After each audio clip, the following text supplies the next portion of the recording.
أعوذ بالله من الشيطان الرجيم بسم الله الرحمن الرحيم الحمد لله رب العالمين ثم الصلاة والسلام على المبعوث رحمة للعالمين محمد بن عبد الله وعلى آله وأصحابه ومن والاه أما بعد السلام عليكم ورحمة الله وبركاته haray musidɓe julɓe tedduɓe ɓawon yettude o Allah bajjo seniɗo wawɗo mo ronkata taguɗo en waɗi en bani adama o waɗi en kadi julɓe haray hiɗe yettama e dow nemaji ko nemini en tawata se limi nemaji ɗin en wawa andugol ko ɗi jelu yo Allah waɗu en yettayɓe Allah yettayɓe nemaji makko wata Allah waɗu en yeddayɓe Allah wata Allah waɗu en kadi yeddayɓe nemaji makko. Musidɓe julɓe tedduɓe ɓawo ɗum ɗo haray hiɗe juulayo ɓurnaɗo tagefo Muhammadu sallallahu alayhi wa sallam kanko e ɓeygure makko nen fo e sahabaɓe makko ɓen ɓe dendagal e kala wonɗo e lawol ɓeɗo yo Allah waɗu en e maɓɓe. haray musidɗo moɗon Abdallah Diallo Bruxelles salmini on salminago l'islam salminago yimɓe aljanna ka aljanna mi toriki Allah yo Allah waɗan on fo moɗon jeyaɓe yimɓe aljanna wonɓe e daroyde e daro yeyɓe e feƴƴino yeyɓe mi toriki Allah subhanahu wa ta'ala yo Allah taw en fo meɗen ko tagiran en hara ko natugol aljanna. haray aduminadande yewtere anden inchallah haray miɗo toro Allah subhanahu wa ta'ala on artikuɗen horugol lewru sumaye mi toriki Allah subhanahu wa ta'ala yo Allah jaɓan en yo Allah artiken kadi wawen horugol jeego juldanuje ɗen kadi o jaɓana en. miɗo toro Allah subhanahu wa ta'ala e nde ñalade juma teddude ɗo ñalade ɓurde moƴƴude ñalade juma de e ñalade yontere nden fop yo Allah taw enen fop meɗen en rinɗinama e natugol yiite jahannama. mi toriki Allah subhanahu wa ta'ala kala julɗo ka o nawnima o nawnira yo Allah dikkinanmo. mi toriki Allah kala julɗo fatiɗo yo Allah o yaafomo. mi toriki Allah kala julɗo ka mari ande ko Allah wawi ittade ande nde yo Allah ittanmo ande makko nden. kala ka julɗo maapi yo Allah ittanmo maapo makko on. kala ka julɗo ɓili yo Allah hum ɓiltumo. mi toriki Allah julɓe marɓe ɓen fop yo Allah hum ɓeydanɓe nafaɓe renanaɓe aynaɓe waɗa barke ko ɓe jogui ko ɓe jogaki ɓen kadi fop yo Allah hum okkorɓe ya rabbal alamin. musidɓe julɓe tedduɓe mi toriki Allah subhanahu wa ta'ala e nde ñalade teddude ɗo ɓe mawɓe mum fati foppo yo Allah o yaafoɓe yo Allah yaafo mawɓe am ɓe yaafo mawɓe moɗon ɓe yaafo dendagal mo mawɗo mum fati yo Allah ɓoynidu en e wuruɓen ɓoynida onon kadi e maɓɓe ha wawa so tawi lutta ya rabbal alamin. yo Allah wurno en haka gurna moƴƴani en. Allah mi torikema ñande tawata ko nde maydi woni ko moƴƴani men. Allah mi torikema ƴettitumen nden ñande innaka ala kulli shay'in qadir.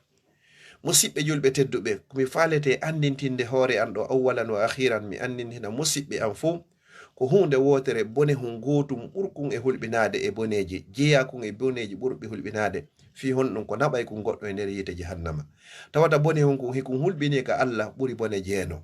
ɗum ɗon ka angal juutingol ko honɗum woni ɗum ko wiyete kon ñoore. nelaɗo sallallahu alaihi wasallam e maaki hadis ɓe maaki wa iyyakum wal ghiba mi rentini on ko wiyete ñoore fa innal ghibata ashaddu min az-zina ande bakkatu ñoore no hulɓini ka Allah ɓuri bakkatu jeeno. musidɓe julɓe tedduɓe nelaɗo sallallahu alayhi wa sallam hiɓe rentini en e muɗum Allah kadi no rentini en e ko wiyete kon ñoore. Allah subhanahu wa ta'ala o landi en ene wo ko homboye meɗen yiɗi ñamugol tew musidɗo makko mayɗo surra ɓawo balɗe tati. yaltina on tew musidɗo maɗon ñama wo ko homboye meɗen yiɗi ɗum. Allah ini fakarihtu mu on fop hiɗon añi ɗum miɗo añi hiɗa añi hay goto yiɗa ñamugol tew musidɗo ma hay so tawina mayɗo wona noon fere mayɗo ubba ka nder leydi ɓawo balɗe tati a yiɗe ñamugol ɗum wo hay goto e meɗen yiɗata ɗum. wo awa noon sa ño'i goɗɗo no fota wasa ñaami tew musidɗo ma on o ɓawo ubbede e nder balɗe tati. joni noon a yiɗa mi yiɗa kono no woni ñoore ko wowlugol musidɗo ma ko mettata mo hara mo wondi e muɗum e ɓawo makko hara susata wolugol e tawde makko haray woni ñoore. si tawi kan a wowli e hoore makko ko o wonda ko o alda haray woni bakkatuji ɗin ɗiɗi haray a ño'i mo a yeltike kadi a fini kadi hoore makko haray ko ɗon ɓuri hulɓinade. kaari waɗi ɗum ɗo kaari ko ɗum ɗo hara joganake dalil hay si tawi hara himo wonde muɗum kono si tawi ko yeeso makko a susata wowlugol andu haray woni ñoore.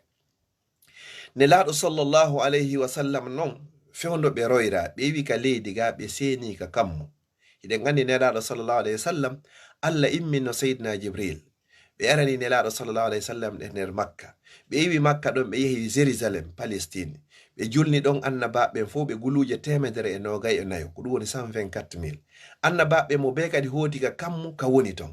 nelaɗo sallallahu alayhi wa sallam e Jibril ɓe ƴewdi noon ka kammu ɓe yahoy ha ɓe hewti nokku go nelaɗon ɓe feƴƴiri ɗon e yimɓe.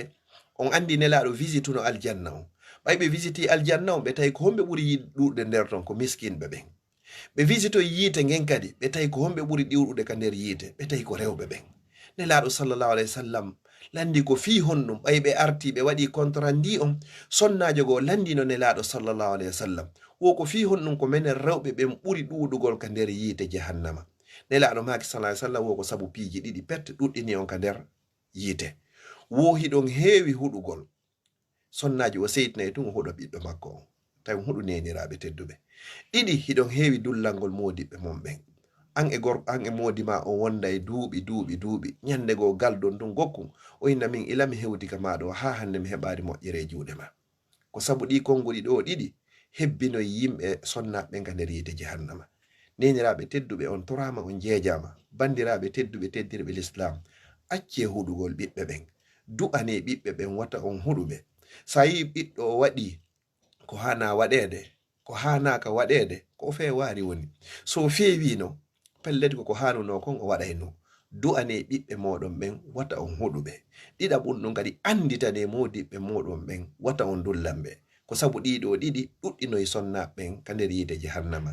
hebbingol huɗugol ngol e hebbingol dullugol ngol. haray noon dullugol hina ko moƴƴi, tentini noon wonande o modibbo ma. jon noon nelaɗo sallallahu alayhi wa sallam ɓay ɓe yii ka yiite, ɓe yiiɗo yimɓe hiɓe jogi hiɓe waɗana peɗali ɗin ko immorde e sila. hiɓe ƴetti ɗin peɗali hiɓe peɗitade, hiɓe peɗade yeeso maɓɓe gon, peɗo ɓalli maɓɓe ɗin fappo, peɗo ha ɗumanno ƴiƴa yalta e muɗum. nelaɗo sallallahu alayhi wa sallam ɓe maki ya akhi ya jibril, ko yo jibril, ene ɓeɗo kadi ko homɓeni ɓe jogiɓe peɗali ɗo, peɗali ɗin kadi hara koye immorde e sila. ta hiɓe peɗitade kadi peɗo geece maɓɓe ɗen fappo ha gasa, peɗo kadi ɓalli maɓɓe ɗin fappo, peɗo ɗum fo sekita. nelaɗo sallallahu alayhi wa sallam hakke ko ɗum ɗo sunini ɓe, ɓernde maɓɓe nde wulli, ɓe fesi, ɓe maki ya akhi ya jibril, ɓeɗo kadi ko honno wonno golle mum, waɗi si tawi koni yimɓe wona e lettirede, ko honnum ɓeɗo golluno ha ɓe hewti ka ɓe hewti ɗo. on say sayyidina jibril o wi wo ko ɓe yimɓe ɗo ñamayno tebbeli yimɓe ɓen, ko ɓeɗo kadi memayno ndimuli yimɓe ɓen ka aduna. ñamugol tebbeli maɓɓe ɗin ko ɓe ño'aynoɓe, memugol ndimu makko ɗigo, dignité makko on, teddugal makko ngal, aybingol bani adama, ño'ugol bani adama, bonnugol fi bani adama. mommen ɓe makay mo bonnima inde o bonnima zamanu. ɓeɗo noon ko honɗum wonno golle maɓɓe, ko ño'ugol yimɓe ɓen. hara si ɓe ari ɓe jalanaɓe, siko yeeso maɓɓe ɓe jalanaɓe, si ɓe hucci hande kadi ɓe okaɓe. hiɗa andi o, hiɗa andi ko hombo ni, hiɗa andi ɓe ko honɗum ni, ɗa andi ko iwdi honɗum ni, ko honto ɓe iwri, ko honto ɓe fewriri. ko ɓeɗo wonno ko ɗo wonno golle maɓɓe. nelaɗo sallallahu alayhi wa sallam ɗum ɗo sunini ɓe moƴƴa non, wullini ɓe kadi moƴƴa non. haray non musidɓe julɓe tedduɓe, ñamugol tewu goɗɗo ka wuuri ɗon a yiɗa, wona noon fere wasi o maayi. a wasi a ño'i goɗɗo, a wowli goɗɗo ko o alda ma, hay si tawi hara himo wondi e muɗum, si tawi a susata e wowlugol e tawne makko, haray a ño'imo, a ñami tewu makko. ko honɗum wonoyta joddi ma ndi yawmal qiyama, ko sifa ko ɓeɗo heɓuno kon. Allah waɗanoyte peɗali har ko immorde e silaji ɗin, ko ɗum ɗon wonti duppitiroyta yeeso muɗum gon e ɓalli muɗum ɗin fo. musidɓe julɓe tedduɓe, Allah no inni ka deftere makko, wala taqfu ma laysa laka bihi ilmu, wata wowlu hay e hunde ko alanama gandal, ko amara dalile muɗum wata wowlu.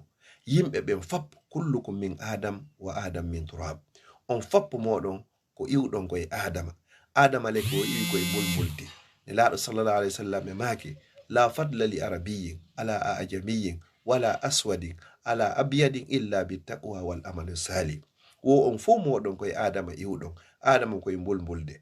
wo ɓural ala na arabujo e hoore ɓalejo, wona ɓalejo e hoore danejo, wona danejo e hoore ɓalejo, wo si wona sabu kulol Allah e gollal moƴƴal. nelaɗo sallallahu alayhi wa sallam e maki e hadisi selluɗo, inna allaha no Allah la yanzuru ila suwarikum, o darata mbadiji mon ɗin hiɗa laba maɗa kani, wala ila ajsamikum, wona faade e ɓalli moɗin, ko e ɓalejo mo aka danejo, ko a sosojo, ko a maninkajo, ko a pullo, ko a gersejo, ko a senegalejo, o darata ɗum ɗo fop, walakin yanzuru ila qulubikum, ko darata ko faade ɓerɗe moɗon ɗen wa a'malikum e golleji moɗon ɗin. si tawi ɓernde nden nde moƴƴi, golle ɗen moƴƴi, bani adama on o moƴƴi. si tawi ɓernde nden nde boni, golle ɗen ɗe boni, bani adama on haray o boni. Nelaɗo sallallahu alayhi wa sallam ɓe maaki wo huyre wotere hino e ɓandu bani adama. si nden huyre ɗon moƴƴi, haray o fop makko ɓandu ndu fop moƴƴi. si nden huyre ɗon boni, haray o fop makko o boni. ɓe landa ko wonde nden on ɓe maaki alqalbu, ko ɓernde nden. bani adama ko ɓernde nden. si ɓernde nden moƴƴi, haray o moƴƴi. si ɗon boni, haray fop kadi boni. Nelaɗo sallallahu alayhi wa sallam ɓe maaki ko ɓurata naadoyde yimɓe ɓen fop aljanna ko kulol Allah e moƴƴugol jikku. ko ɓurata naadoyde yimɓe ɓen kadi fop yiite jahannama ko honɗum, ko ɗengal ngal e awra on. haray musidɓe julɓe tedduɓe, wattanen hakkille, enen naatay ɓe Facebook hendo ton information ji sakita ɗin ɗon, wowla e hoore mo annduɗa e ko a anda, wowla bagam moɗa fifindoɗa, liɓa e hoore musidɗo ma julɗo, e hoore tawata ko o alda hande o alda jango. hara pellet si tawi himo yeeso ma a susata wowlugol, ma haysi a wowli a andi lorraymo, ɗum ɗon himo añi ɗum ɗon, andu haray woni ñoore. jonnon ɓeeɗo ay nelaɗo sallallahu alaihi wasallam rewriɗo ɓe yi ɓeɗo no lettirede ɗe lette ɗo, haray na sabu bakkatuji buyi, ko sabu ko ɓe ño'ayno kon, ɗiɗa ɓunnu ko ɓe memayno kadi teddule yimɓe ɓen. mi toriki Allah subhanahu wa ta'ala yo Allah on hiwa julɓe ɓen fop, danda en o bakkatu naɓayɗo yiide jahannama ɗo. yo Allah o yaafo en, o laɓɓina en, o tabintina en, o wurna en koye julɓe, o ƴettita en koye gomɗinɓe. mi toriki subhanahu wa ta'ala yo Allah waɗ golleji meɗen ni fop hara ko sabi makko, hara ko sabi Allah wonɗen e gollirde. Allah min torikema wurnu men haka gurna moƴƴani men.